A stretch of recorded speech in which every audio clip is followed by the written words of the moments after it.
মেয়েদের আসলে বিয়ে হয় না, একটা চাকরি হয় যার কোনো অ্যাপয়েন্টমেন্ট লেটার থাকে না।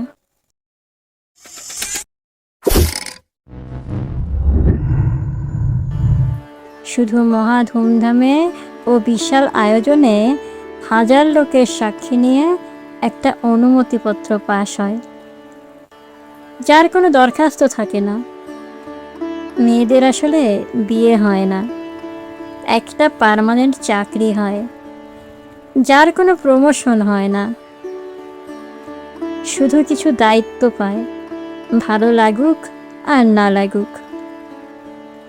মন প্রাণ সঁপে সে দায়িত্বগুলো পালন করতে হয়। সব কিছু উজাড় করে বুঝিয়ে দিতে হবে সে বড় দায়িত্বশীল, কিন্তু দায়িত্ব বুঝিয়ে দেওয়ার কেউ থাকে না। মেয়েদের আসলে বিয়ে হয় না, চমৎকার একটা চাকরি হয় যার কোনো বেতন হয় না।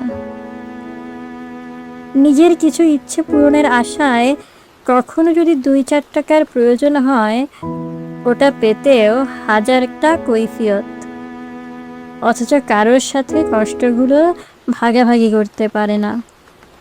মেয়েদের আসলে বিয়ে হয় না, খাওয়া পড়ার জন্য একটা চাকরি হয় যার কোনো প্রভিডেন্ট ফান্ড নেই।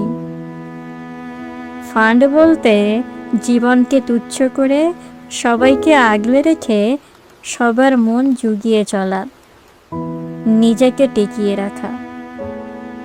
কিন্তু তবুও তার কোনো অভিযোগ থাকে না। মেয়েদের আসলে বিয়ে হয় না, সংসার নামে একটা অফিস হয় যেখানে অবসরপ্রাপ্ত বলে কোনো জীবন নেই। নেই কোনো সহকর্মী বা পাশের টেবিলের সিনিয়র বড় ভাই। তবে ভুল ধরার লোকের অভাব নেই, অভাব নেই অর্ডার করার লোকের, অভাব নেই কটু ভাষা দেওয়ার লোকের। শুধু অভাব ভালোবাসার আর মেয়েটাকে বোঝানোর মতো মানুষের। মেয়েদের আসলে বিয়ে হয় না, একটা চাকরি হয়।